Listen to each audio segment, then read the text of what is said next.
Assalamualaikum warahmatullahi wabarakatuh. Halo teman-teman, ketemu lagi dengan saya Dea Ayu Pastika dengan NIM 50213.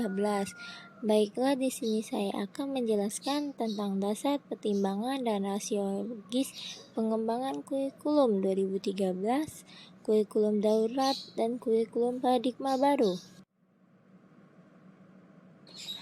Dasar pertimbangan kurikulum 2013, kurikulum darurat, dan kurikulum paradigma baru. Baiklah, langsung saja. Kurikulum 2013 bertujuan untuk mempersiapkan manusia Indonesia agar memiliki kemampuan hidup sebagai pribadi dan warga negara yang beriman, produktif, kreatif, inovatif, dan efektif, secara mampu berkontribusi pada kehidupan bermasyarakat, berbangsa, bernegara, dan berhadapan dunia.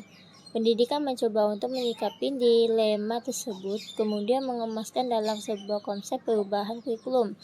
Dasar pertimbangan pemerintah tersebut adalah sebagai berikut.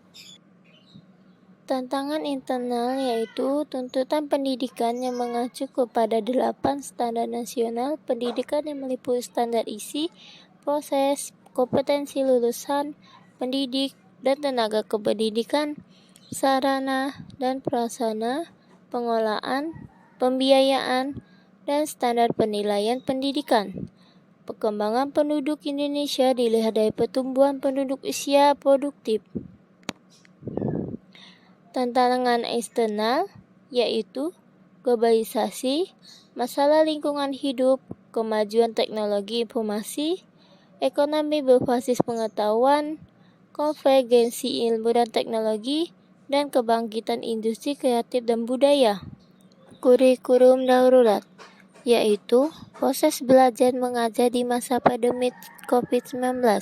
Oleh karena itu, ia menerbitkan kurikulum darurat yang diharapkan dapat mempermudah proses pembelajaran di masa pandemi. Keterbatasan dalam proses belajar mengajar di tengah pandemi COVID-19 menjadi perhatian serius insan pendidikan. Kurikulum darurat pun diluncurkan.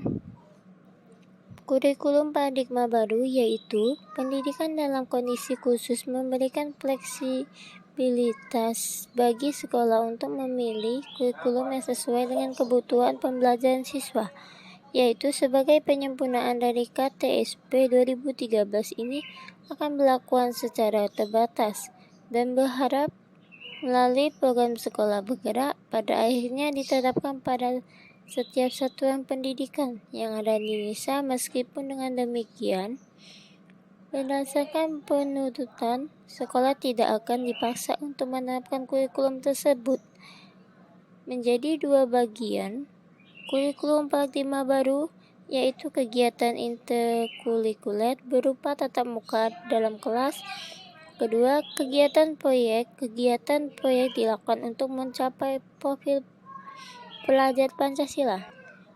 Rasiologis pengembangan kurikulum 2013, kurikulum darurat, dan kurikulum paradigma baru.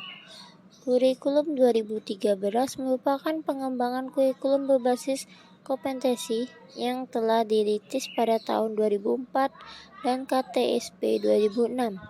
Para guru harus memiliki kesiapan yang memadai dan matang, mulai dari kesiapan dari segi kualifikasi, kompetensi, serta juga siap dalam hal kesamaan pemahaman dan mindset pola pikir terhadap kurikulum baru tersebut.